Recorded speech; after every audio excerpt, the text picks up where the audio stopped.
খালি কবরও যাও, মুনকার আর নেকির যখন আসে চোখগুলো হবে নীল রঙের চোখ, ভয়ঙ্কর। কেমন চোখ ভাই?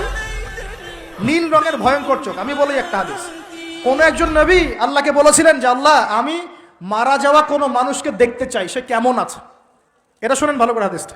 মারা যাওয়া কোনো মানুষকে আমি দেখতে চাই, সে কেমন আছে। আল্লাহ পাক সেই নবীর আরজি কবুল করলেন, বললেন আচ্ছা ঠিক আছে দেখাচ্ছি। কবরের সামনে গিয়ে দাঁড়ালেন। 1000 বা 2000 বছর আগের কোনো ব্যক্তি যে মারা গেছে তাকে কবর থেকে চিন্তা করা হবে।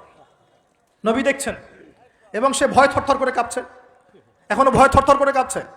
নবীজি আমাদের নবী নন, অন্য কোনো নবী তিনি। সেই নবী বলছেন যে তুমি ভয় কাঁপছো কেন? তুমি কত বছর আগে ইন্তেকাল করেছো, কি তোমার হালচাল বলো আমাকে। সেই ব্যক্তি বলছে আমি আজকে থেকে 1000 বা 1500 বছর আগে মারা গেছে। আমি ভয়ে কাঁপছি। যখন আমি মারা যাচ্ছিলাম, মালাকুল মউত যা আকৃতি নিয়ে আমার সামনে এসেছিল, ওই আকৃতি আমি এখনো ভুলতে পারি না, তাই দেখে আমি থরথর করে কাঁপছি।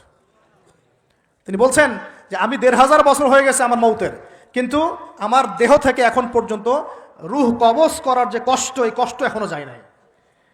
আর এই সব দুর্নীতি করে আর অন্যায় করে মানুষের সম্পদ আত্মসাৎ করে অন্যের উপর অত্যাচার করে আমরা ভাবছি যে আমরা কালকে আমাদের মাঠে পার পেয়ে যাবো। খালি কবরও যাও, তারপর বুঝবো। আল্লাহ রাব্বুল আলামিন আমাদের সবাইকে হৃদয়ের চোখটা খোলার তৌফিক দান করুন।